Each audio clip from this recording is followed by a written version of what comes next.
요즘 한국 경제를 보면요. 굉장히 혼란스러운 신호들이 막 쏟아져 나오고 있습니다. 어떤 곳에서는 정말 힘겹다는 비명이 들려오는데 또 다른 곳에서는 미래를 보고 어마어마한 투자가 이루어지고 있거든요.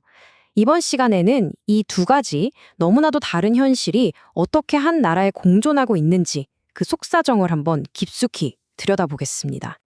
자, 우선 현장의 목소리부터 들어볼까요? 창업도 많고 폐업도 잦은 곳이죠. 세종시의 한 부동산 중개업자분이 이런 말을 하셨어요. 석 달 동안 계약을 단 한 건도 못했다고요.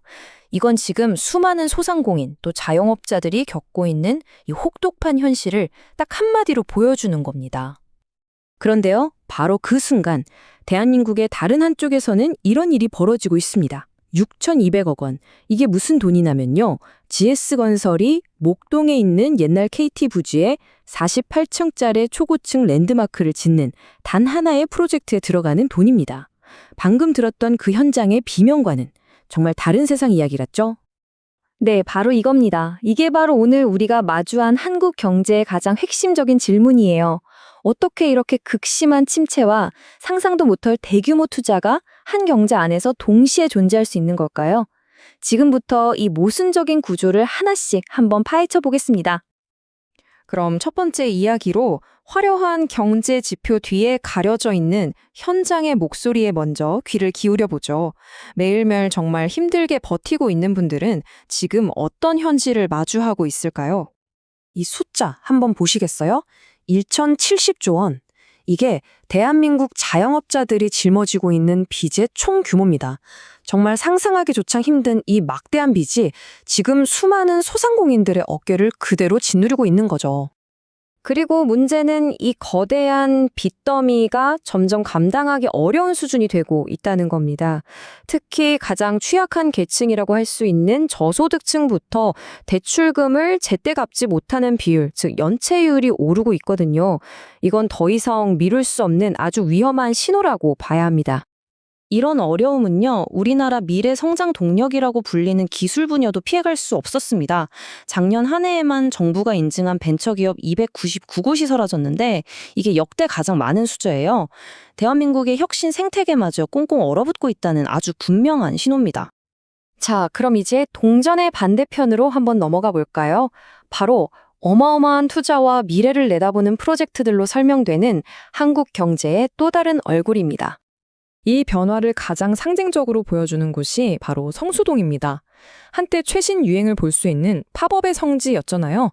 근데 이젠 젊은 세대들을 위한 핵심 비즈니스 허브, MZ 업무지구로 완전히 탈바꿈하고 있습니다. 이건 그냥 동네가 좀 뜨는 수준을 넘어서 자본이 미래 가치를 어디서 찾고 어떻게 움직이는지를 보여주는 장면인 거죠.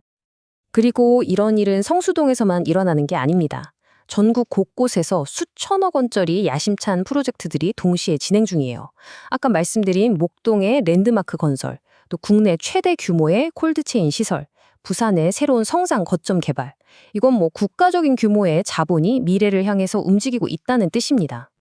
이런 미래 투자의 가장 꼭대기에는 데이터 센터가 있습니다. 왜 그럴까요? 데이터 센터는 AI나 클라우드 시대의 디지털 공장이나 마찬가지거든요. 그런데 전 세계 투자자들이 한국을 아시아 최고의 데이터 센터 허브로 보고 있다는 겁니다. 세계 최고 수준의 인터넷 속도, 안정적인 전력망, 여기에 지정학적 안정성까지 갖췄으니까요. 네이버의 각 세종처럼 미래 산업의 주도권을 잡기 위한 거대한 자본이 바로 여기, 한국으로 몰려들고 있는 겁니다. 이쯤 되면 이런 궁금증이 생기죠. 이 두 개의 극단적인 경제 현실이 만약 한 곳에서 충돌하면 과연 어떤 모습일까? 그 완벽한 사례를 보여주는 곳이 바로 제주도입니다.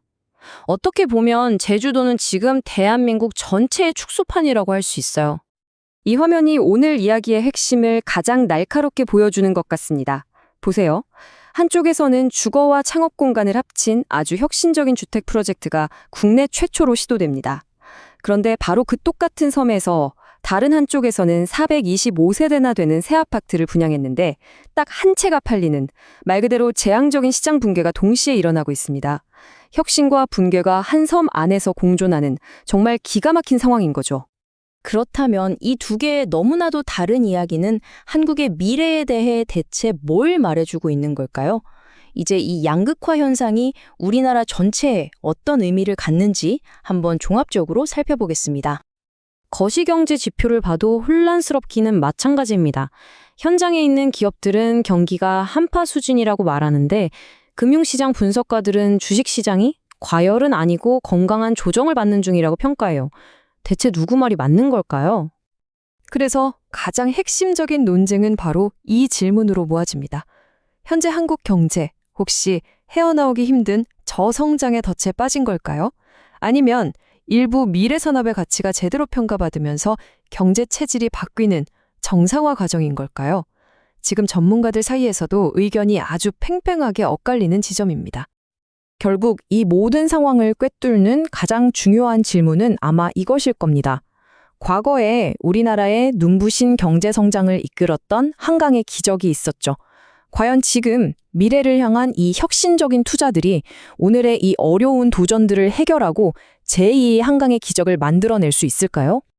오늘 우리는 한국 경제의 두 얼굴을 함께 들여다봤습니다. 이 현상, 과연 새로운 경제 시대를 열기 위한 일종의 성장통일까요? 아니면 부와 기회가 소수에게만 쏠리면서 만들어지는 아주 위험한 격차의 시작일까요? 이 질문에 대한 답이 앞으로 대한민국의 미래를 결정하게 될 겁니다.